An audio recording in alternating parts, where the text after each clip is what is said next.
Olá, meus amigos do Brasil, tudo bem por aí? Estamos chegando com o nosso Visão Geral de hoje. Hoje o assunto é muito interessante, né? Tem muita gente que tem curiosidade sobre o assunto que vamos falar hoje. O Visão Geral sempre traz aqui personalidades importantes que falam dos diversos segmentos da nossa sociedade. E, sobretudo, hoje é um assunto que vai sanar muita curiosidade. Uma vez que você tenha experimentado voar, você andará pela terra com seus olhos voltados para o céu, pois lá você esteve e para lá você desejará voltar. O nosso assunto de hoje é sobre aviação e eu vou conversar aqui com Clinter Pinheiro Marque, piloto e instrutor de voo do Aeroclube de Campinas. Olha, eu só não vi nascer, mas eu vi crescer. Ei, Clinter, rapaz, você virou uma mão, tudo bem? Tudo bom, André. Obrigado pela oportunidade. Muito bom estar com você aqui. Que isso, que bom. Eu é que agradeço aqui a sua presença, Clinter Pinheiro Marque, ou Clinter Marque. Bom, meus amigos, o Clinter é filho de um grande amigo meu, um dos maiores pilotos que eu já conheci, hein? Em monomotor, se você me colocar com ele no avião, eu durmo sossegado. Seu pai, Demarque. E eu tenho, assim, uma alegria muito grande de falar que eu fui, tive várias aulas, embora não oficiais, assim, né? De CIV, né? Que fala? CIV. De CIV assinada, mas foi com seu pai que eu aprendi a voar. Então, acho que eu mais ou menos vou bem, né, Clinton? Ah, sim. Eu espero ter puxado ele também. E você, isso que eu ia perguntar, você tem um pedigree enorme na família. E seu pai, desde criancinha, você ali voando com ele e tal, pegou todos os macetes, né? Cria paixão, né? A gente faz a profissão nossa, que é primeiramente, que ganha o nosso pão, porém é uma profissão maravilhosa também de se trabalhar e viver com ela. Muito bem. O Clinter é professor teórico do Aeroclube, prático também, instrutor de voo e chefe de operações de voo, também no Aeroclube de Campinas. É piloto comercial, multimotores IFR e Jet Trainer Boeing 737NG, o que vem a ser? Jet Trainer hoje, para uma linha aérea, é necessário você ter. Tá? Você precisa ter um conhecimento de gerenciamento de cabine. Tá? Ah, tá.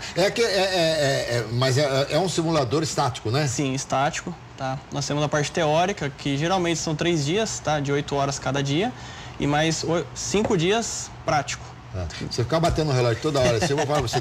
Aliás, você usa relógio complicado de piloto. Esse relógio é aquele que tem tudo, não? Não, esse é mais simples. Você sabe essas histórias de relógio complicado. Não vou nem contar aqui, porque não pode. Porque a aviação, gente, a aviação é tão glamurosa, ela é tão gostosa, né? E tem lá tantas coisas na aviação. Tem uma que fala sobre o relógio da aviação. Eu não posso falar, né? Não posso falar, só se eu inventasse muita coisa. Talvez se eu conseguir ainda na nossa entrevista aqui um jeito de contar como é que é a história do relógio na aviação, sem ferir o horário, né? Que a gente está na televisão, não tem muita coisa que a gente não pode falar, talvez até conte. Mas, por exemplo, na aviação tem uma máxima que diz o seguinte: é muito melhor estar aqui embaixo querendo estar lá em cima do que estar lá em cima querendo estar aqui embaixo. Exato. Né? Principalmente com mau tempo. Mau tempo, né? Exatamente. Muito bem.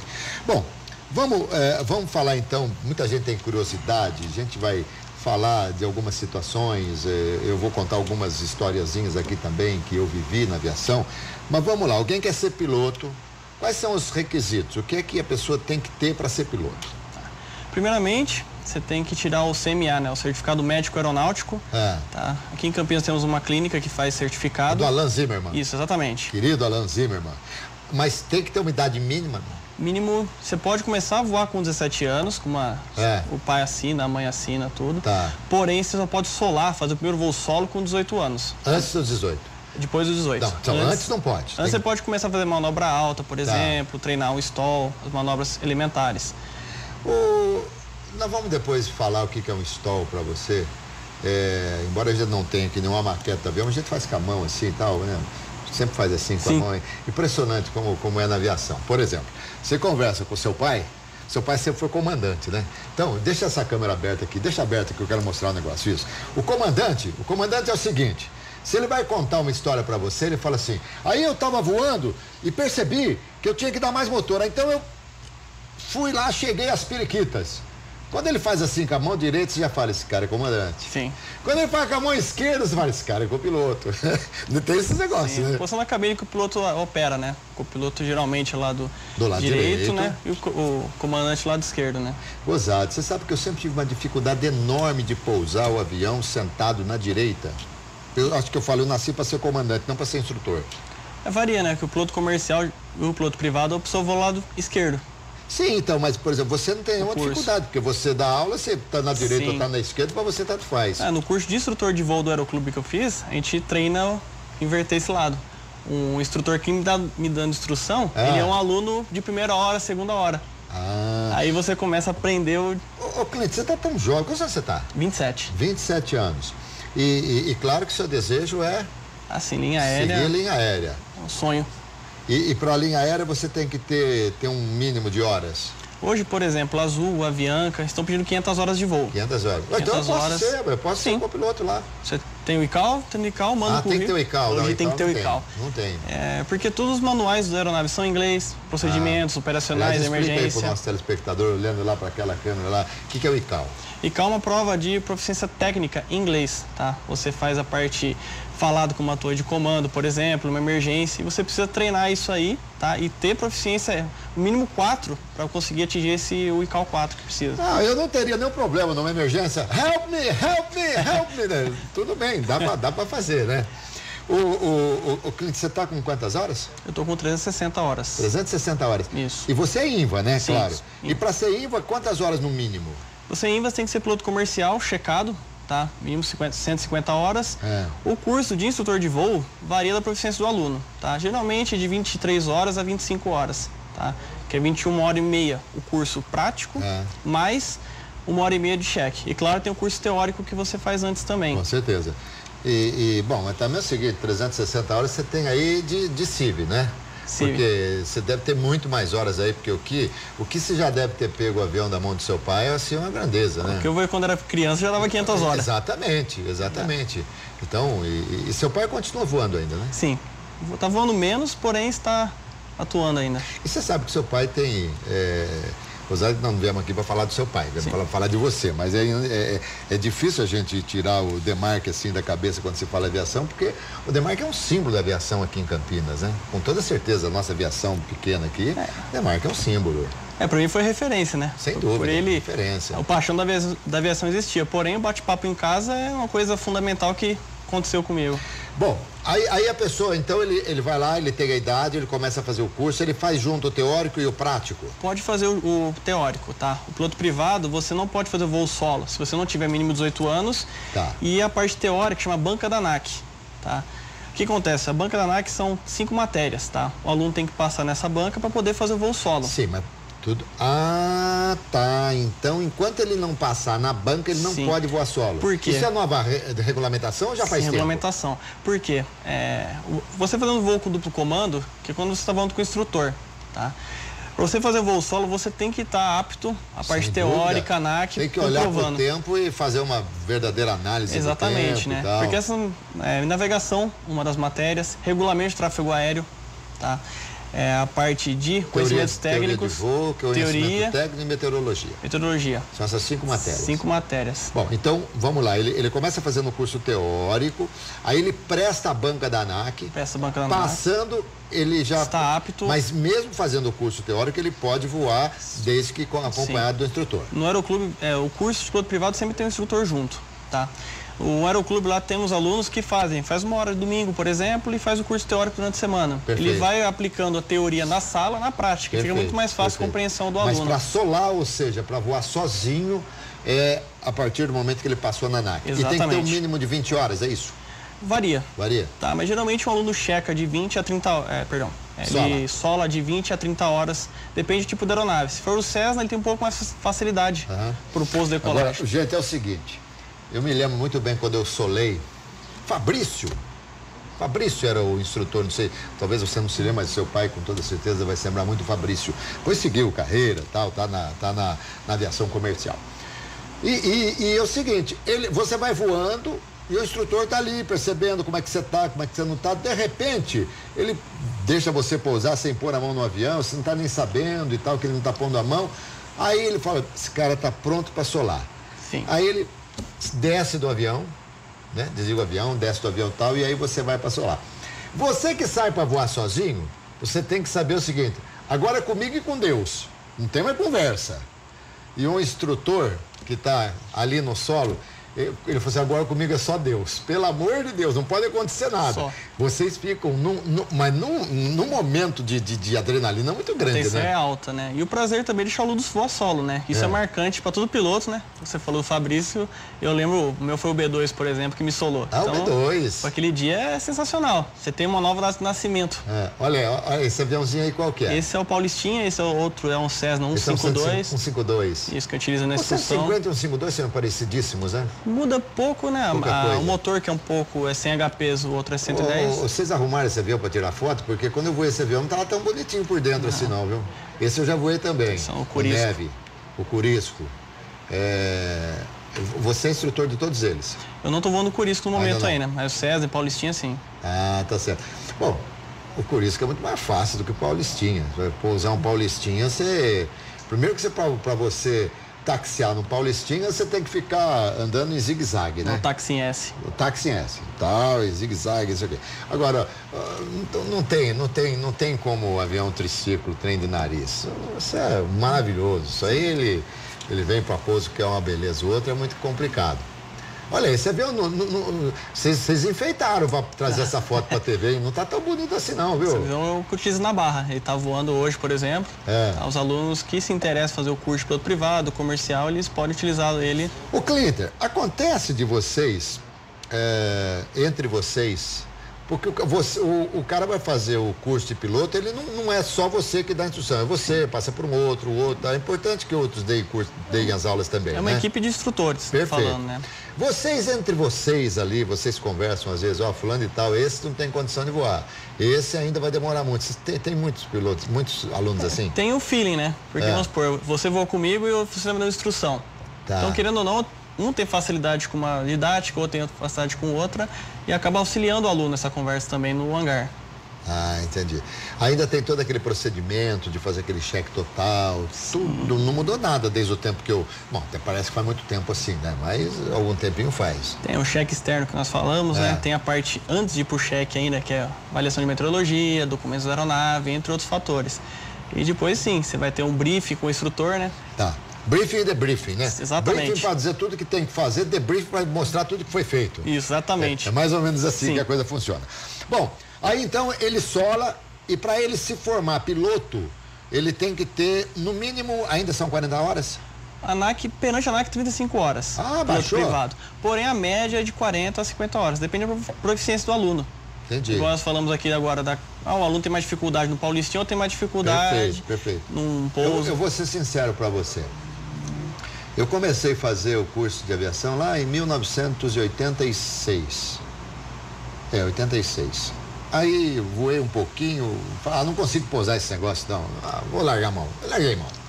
Aí depois voltei em 90, falei, não é possível, eu tenho que pousar isso aí. Fui lá, tentei pousar umas 3 vezes o Paulistinha, não sei se eu peguei dia com vento, não consegui, falei, quer saber? Eu vou pro Cessna. Aí fui pro Cessna, triciclo, trem de nariz. No primeiro voo eu já pousei. É o tipo da aeronave, que facilita muito o seu pouso e decolagem também. Por isso, se um dia você me vir dentro de um Paulistinha, sai de perto, que eu não sei se eu sei pousar. Mas dentro de um Cessna, você pode ficar tranquilo que eu vou pousar sossegadamente. A Paulistinha vai pousar também, te garanto. Você sabe que eu tenho vontade, às vezes, de aeroclube e pegar um instrutor e falar assim, me ensina a pousar esse Paulistinha aqui.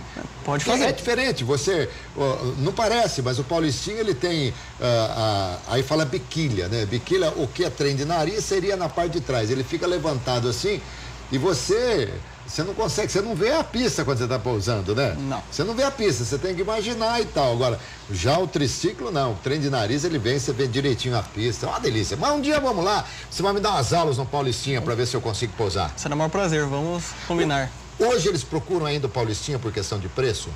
Preço e depende da didática, né? Tem alunos que preferem ter uma didática mais voltada para o convencional. Por que disso? No curso de instrutor de voo, você vai ter que voar o Paulistinha. Então, assim, desde a primeira hora, segunda hora, eu vou aprendendo a voar a máquina do Paulistinha. Que é uma bela máquina. Ela é da época de 40, a primeira construção. Verdade. Porém, ela até hoje utilizada a instrução do Aeroclube. Gente, olha o que nós que voamos aproveitamos, gente. Olha só. Cezinha, meu cinegrafista aqui, Babi, Cezinha. Babi, olha só. Tá babando aqui. Pode pegar lá um babadouro pra ele aqui. Tá babando. É babadouro, né? Não babadouro. Babador, né? Que babadouro? O apresentador tá ficando louco. Olha, ele se formou piloto, aí ele está apto a ser piloto, aí alguém vai checá-lo. Exatamente. No Aeroclube nós temos o caso do Ricardo Conde, que é nosso checador. O Conde, foi ele que me rechecou. Exatamente, ele que libera a gente, você está apto a ser um piloto privado. Porém, piloto privado, você tem que fazer o comercial depois, se quiser seguir carreira como profissional. Seguir carreira. Mas para piloto privado, ele terminou o curso de piloto privado, ele pode voar aeronave particular, aeronave dele. Sim. E tal. Como piloto privado, ele não pode fazer voos nos aviões do Aeroclube? Não pode. Ah, não pode? Porque você não é um profissional comercial, por isso que é piloto comercial que chama. Entendi. Mas, por exemplo, no meu caso, eu fui comercial, não renovei as carteiras. Eu fui comercial, fui FR, multi e tal, não renovei nada. Só tenho piloto privado e ponto. Eu posso voar avião do Aeroclube? Não. Você pode, como sócio, você tem mais de 100 horas, por exemplo, você pode... tem mais de 1000. Então, você pode pilotar o Cessna 172 do Aeroclube, que é para sócio fazer o voo dele. KLY. O Kilo Lima Yankee, exatamente. Kilo Lima Yankee. Ele era verde, agora é branco, né? Mudou, né? Agora tá branco. Quando fiz o meu curso, ele era verde. É um baita aviãozinho, né? Bom, né? Aquilo lá é uma delícia voar. Mas ele é novinho, ele é de 1940. 74. É 74. Mas ele tem hora de voo que não acaba mais. A manutenção dele, o motor não é de 74 já, né? Tem a manutenção correta. Aliás, é bom vocês entenderem, viu? Porque às vezes, isso aí vai até desmistificar, que às vezes vocês vão a um aeroclube e aí você vê um avião todo lá velhinho e tal, mas o avião não tem idade, o avião tem manutenção. Se for manutenção feita com esmero, com carinho, capricho, vai longe, né? No aeroclube, cada 50 horas tem que parar o avião. Manutenção de 50, 100 horas, tem todo o cronograma. Tem todo o aspecto legal. Agora fala pra mim aqui, você como instrutor, assim, ou como piloto, já viveu alguma situação complicada? Graças a Deus ainda não. Não? Tá, voo de instrução a gente evita ao máximo entrar em condições adversas. Sim. Tá, principalmente porque o aluno está aprendendo. Rui Lange, que também me deu aula, Rui Lange trabalhou na Varig, hoje eu não sei se ele está na TAM ou se ele está na Gol, não sei. O Rui Lange falava o seguinte, o bom piloto não é aquele que sai de situação difícil, o bom piloto é aquele que não entra em situação difícil. Eu volto já aqui com Clinter Mark, piloto e instrutor de voo do Aeroclube de Campinas, no nosso Visão Geral de hoje. Aguarde instante só. Ô Clinter, como é que tá o Aeroclube assim? Houve uma época que domingo eu dizia o seguinte, que eu vivia no ar, era no rádio, na televisão, na aviação. Porque domingo, quando eu não estava narrando futebol ou não estava na televisão, eu estava no Aeroclube, aquilo era uma loucura, com aviões e tal. Hoje diminuiu muito, né? Diminuiu bastante, até por custo, né? Combustível. Quanto é o combustível? Hoje o AVGás é 6,70, 1 litro. 1 litro, R$ 6,70. O avião, ele normalmente, vamos pegar um avião que gasta... Paulistinha. 20 litros hora. 20 litros hora. Hoje o litro é 6,70. Vamos arredondar para 7, vai. 7, 12, 7, 140 reais só de combustível. Só de combustível, 1 hora de voo. 1 hora de voo. E o Aeroclube ainda não paga as taxas que tem que pagar, é isento, né? Tem taxa de pouso, por exemplo, nós não pagamos, taxa de pátio, por ser uma entidade de ensino. Né? Não paga então? Não paga. E hoje quanto que é uma taxa de pouso? Olha, varia de R$13, 25, do peso do tipo avião, da aeronave, o peso, né? E a taxa de permanência também? Sim, também paga por hora. Não é mais. Agora foi privatizado mesmo, né? Sim. Quem que está comandando? Agora eu vou a São Paulo. A empresa que assumiu o Amarais e mais 4 aeroportos também. Sabe uma coisa que vocês não sabem? Ou alguns sabem, claro. Bom, quando você tem um automóvel, você entrou no automóvel, ele já estava pagando enquanto você está com ele parado, porque tem o IPVA e aquela coisa toda. Você andou, tem combustível, você parou, tem estacionamento. Avião é mais ou menos assim também. Você tem que pagar para ele ficar angarado. Aí quando você vai voar, você tem um combustível, e há coisas que por vezes nós não entendemos. Eu, por exemplo, não entendo porque é tão caro, ou porque são caras essas taxas aeroviárias. porque elas fazem parte da segurança do voo. Mas toda vez que você se comunica ou com a torre, ou com o centro, ou com o APP, né? Sim, APP. É APP, ou depois, eu nem lembro mais. É a torre ou se é ali na ATZ, né? Sim, começa com o solo, depende do aeroporto solo, que tem. Depois tem a torre, depois tem o APP, e depois tem o centro. Centro, exatamente. Então, toda vez que se fala, tá pagando. Sim. Avião particular paga. De instrução nós não pagamos. Sim, mas o particular paga tudo. O particular paga. Então, por exemplo, você vai fazer um voo, normalmente você tem que falar, talvez você não fale dependendo do voo, talvez você não fale com o centro, ou Sim, fala sempre com o centro. Depende do voo. Um voo daqui, digamos, de Campinas para Ubatuba.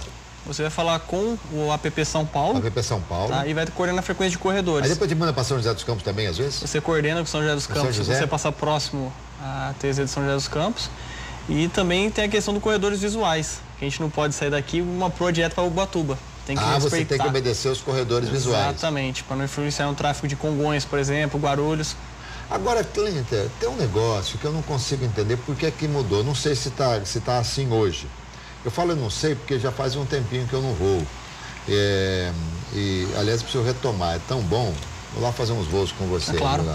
Olha, os corredores nada mais são do que estradas. As estradas em cima, né? Tem as aerovias e tal, mas os corredores ficam mais assim, perto dos aeroportos, para que tenha uma porta de entrada, uma porta de saída, para que ninguém vai entrar pela mesma porta ou sair pela mesma porta e aí dá confusão. Mas nos corredores, não existe mais separação de altitude? O corredor, qual que é a referência nossa? Hoje eu vou sempre à direita do corredor, tem altitude mínima e altitude máxima. Mas não tem separação de altitude? Não tem, é autocoordenação na frequência de corredores. Mas é ruim isso, hein? Por exemplo, você está vindo de Cosmópolis ou de Jaguariúna. Eu estou a 5 mil pés e você está a 4,5. Então a gente mantém a coordenação entre nós durante o voo. Mas se eu tiver 5 também, na mesma altitude sua? Aí você voando à direita do corredor, você evita a colisão. Tudo bem, mas eu preferia muito aquela época de lado par e lado ímpar, né? Você tem altitude par e altitude Utiliza ainda fora dos corredores. Fora dos corredores, sim. Corredor, você tem uma trajetória. Alguns pontos são opcionais, você não precisa passar por eles. Porém, próximo a Guarulhos, por exemplo, eu não posso fazer comigo que eu entendo lá. Você tem que respeitar aquele espaço aéreo que dá pra gente. E no Aeroclube de Campinas ainda se respeita aeronaves ultraleves? Tem um tráfego do lado diferente da aeronave de avião? Sim, exatamente. O helicóptero e ultraleves é o lado whisky que nós falamos. Que é mais próximo ali a parte do Exército. Perfeito. E a parte Toreco é próximo ali ao Shopping Dom Pedro, seria o bairro Santa Mônica, utiliza para aeronaves e jatos também. O Clinter, quando você entra num avião para voar, ainda dá tô voando? Adrenalina? Tem? Sempre. Sempre? Sempre. Até um voo panorâmico, por exemplo, uma navegação, você tem adrenalina. Mas não é medo? Não, é o prazer de voar, isso que eu gosto de dizer, né? Porque voar mexe com paixão, mexe com o gosto das pessoas e também é uma profissão maravilhosa, meu modo de ver. Você sabe que teve uma pessoa que me ensinou também a voar, eu não vou falar o nome para não complicar. Olha que imagem linda, né? Coisa mais maravilhosa. E quando você está voando acima das nuvens assim, parece que está voando acima tudo de algodão, né?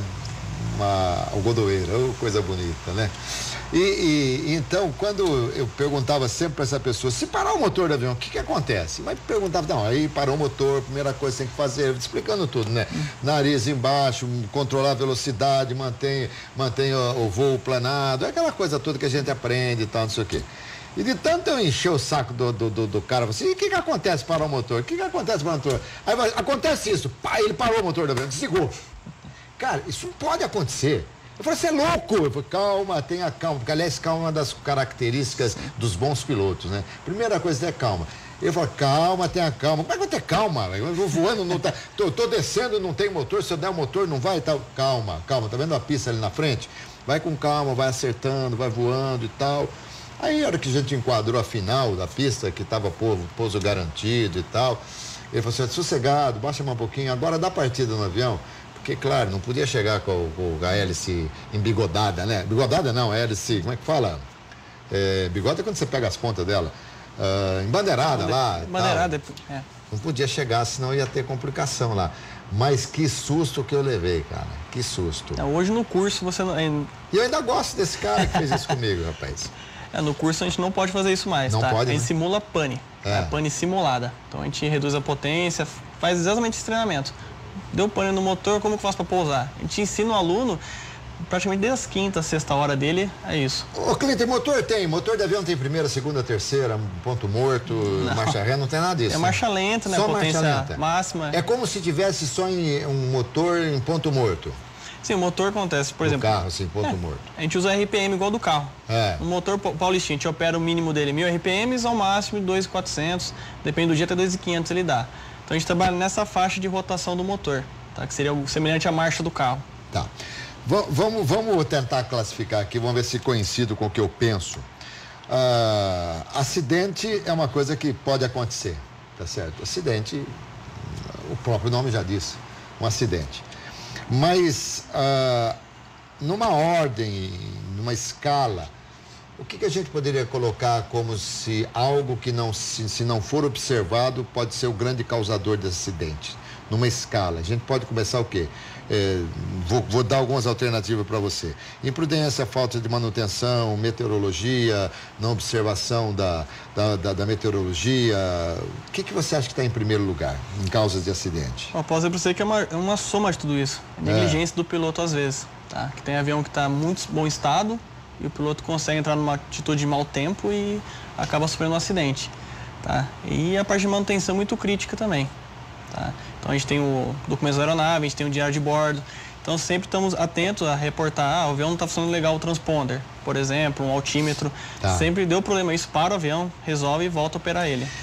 Eu tenho falado, ou falava muito, agora nem tanto, mas eu falava muito que na aviação, eu perdi um irmão na aviação, meu irmão tinha 25 anos, morreu num acidente em Itaituba, no Pará, ele estava voando garimpo, porque é uma aviação muito difícil, né? Seu pai voou muito garimpo, né?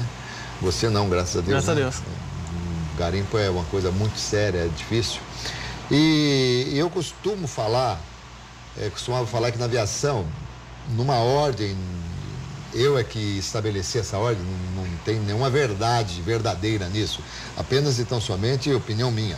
Eu acho que o que mais mata na aviação é mau tempo, depois do mau tempo é a imprudência, e depois da imprudência, a falta de manutenção na aeronave.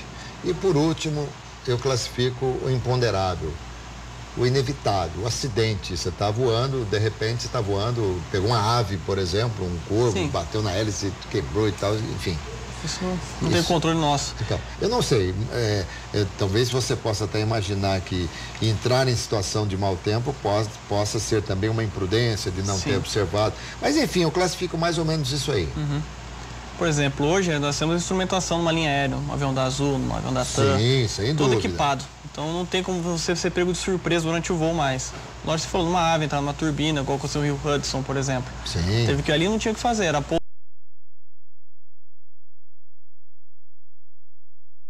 respondeu a um enorme processo e acabou saindo. Ali ele foi nota 1000 pelo profissional. O Clinton, como é que está o mercado de trabalho para piloto? Hoje o mercado de trabalho para piloto está aquecido. Está aquecido? Tá. A companhia aérea, por exemplo, a Avianca, a Azul, estão contratando muito esse ano. E varia do mercado também. Se o PIB sobe, precisa mais piloto. Se tem uma crise, a política influencia. Esse ano, por exemplo, de eleição, influencia muito nas contratações da linha aérea. Você já tem currículo nas companhias ou ainda está esperando formar suas 500 horas? 500 horas. Sim, para poder enviar.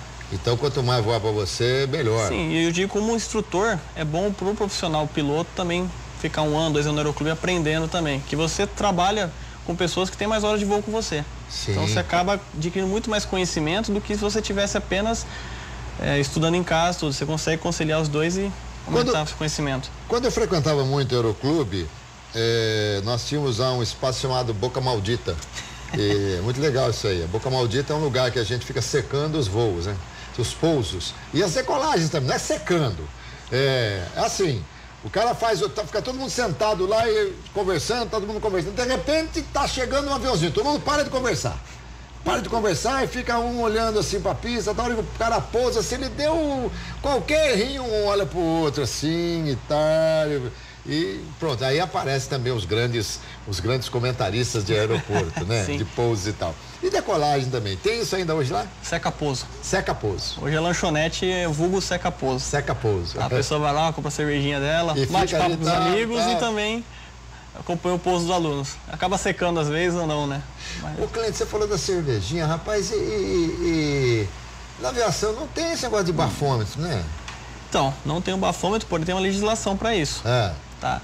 Eu sou piloto, você é piloto. Se você viu que eu vou voar com você, tem algum sinal, qualquer coisa errada, você pode me reportar e daí para frente eu não... Aí vem uma fiscalização. Uma linha aérea, por exemplo, você tem problema com a linha, com a fiscalização, uma ANAC, por exemplo. Então a saúde do piloto é essencial. Mas é comum, por exemplo, no aeroclube, o pessoal tá ali, tá tomando uma cervejinha, tomou alguma coisinha, vamos voar e tal, sai para voar, porque aqui nós não podemos fazer nada. Tomou um golinho de um cálicezinho de vinho e já acabou. E na aviação não tem nem cálice. Não tem, mas lá, por exemplo, tem cara que toma um negocinho, dá uma voadinha? Não. Não pode, né? Porque dizem que vai multiplicando, né, o teor alcoólico à medida que você está subindo com o avião. Muda a oxigenação, né? Também. E a questão profissional hoje, né? Esse tipo de aviação, pelo menos aqui no Aeroclube de Campinas, não tem espaço para isso mais. É isso aí. Então, se a sua filha quiser casar com um piloto, fica tranquilo que ele não bebe, viu? Estamos falando sobre instrução de voo, né? Ele que é instrutor de voo aqui do Aeroclube. O Clinton, pode passar esse negócio que você me trouxe aí, que quero ver o que é. Deixa eu ver. Isso aqui é um presente, tá? Diretoria do Aeroclube, instrutor de voo, operações de voo para você. Lembrança do nosso encontro. Oh, que legal.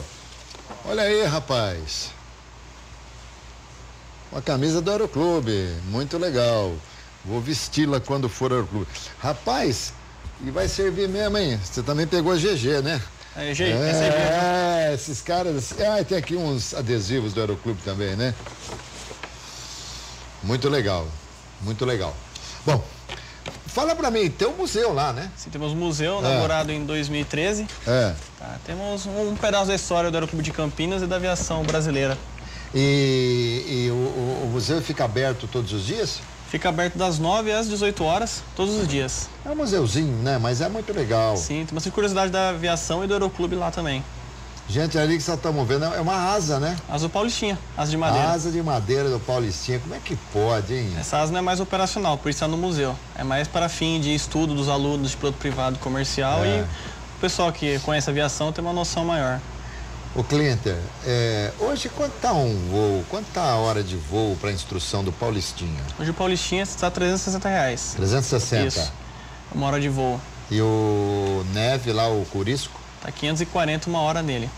540. Aí temos também o Cessna 152, né? Que sai R$ 410. E o Kilo Lima Yankee, né? Que é o Cessna 172, a gente faz o voo panorâmico nele também. Sai 249, passeio de 20 minutos. 249? Passeio é 20 minutos. É 249? Isso. Por que não 250, hein? Só essa jogada de marketing, né? E são 3 pessoas que fazem o voo. 3 pessoas, mais um instrutor, 3 pessoas são 4 pessoas. Né? Passeio no ponto turístico da cidade de Campinas, os shoppings, Lagoa Taquaral, estágio da Ponte Preto Guarani também. Bastante. E nesse voo a pessoa faz um passeio, ela vem mais cedo, conhece o museu, conhece os aviões. Sobrevoando sempre 600 metros acima do ponto mais alto. Hoje não mais. Não, mudou isso aí? Como é que é? Nós temos, por exemplo, a gente decola 2.000 pés, seria 600 metros para arredondar a nossa conta. A gente pode subir no máximo a 3.600 pés. 3.600? Por causa de Viracopos. Porque você... Nós vamos aqui, Viracopos fica acima de nós. Acima, porque Viracopos, que ele quer dizer, são os aviões que vão para Viracopos. Então o limite agora é 3.600. 3.600 nessa região que nós estamos em Amarais. Agora uma pergunta para você. Você está a campo da Ponte Preta ou do Guarani, tanto faz. A 3.600. Parou o motor, você chega em Amarais?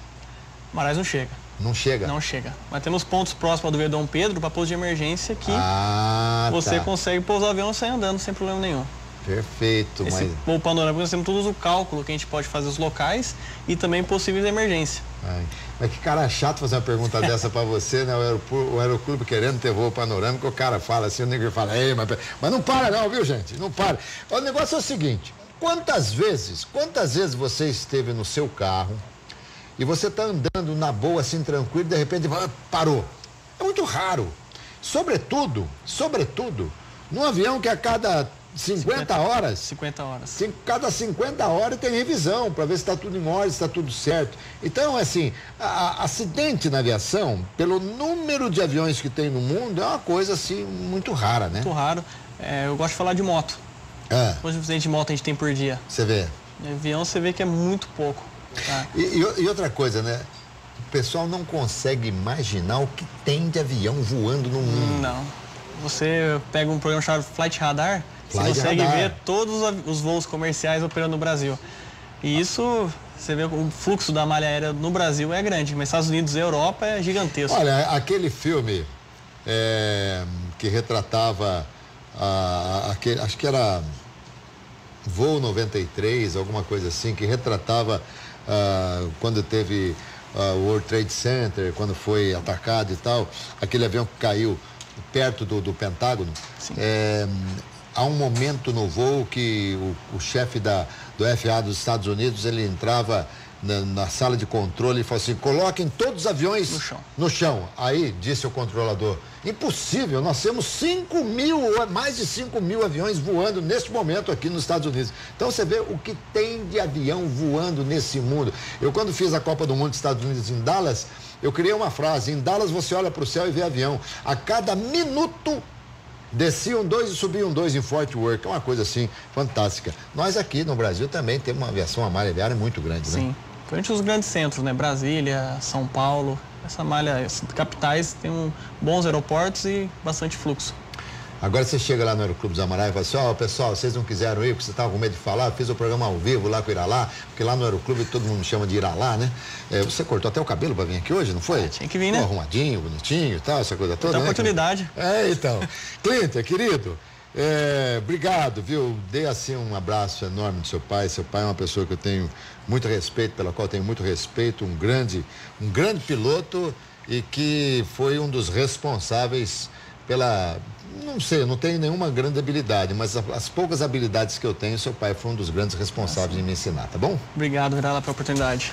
Grande Clinter Pinheiro Marque, instrutor e piloto de voo, instrutor de voo e piloto no Aeroclube de Campinas, foi quem me deu essa entrevista aqui. É sempre gostoso falar de aviação, a aviação é muito glamurosa, as pessoas adoram ouvir sobre aviação. Eu, mais uma vez, trouxe aqui uma matéria muito interessante, uma entrevista muito interessante para vocês. Eu volto à noite no nosso RF Esporte Clube, tá bom, gente? Abraço, tchau, até mais.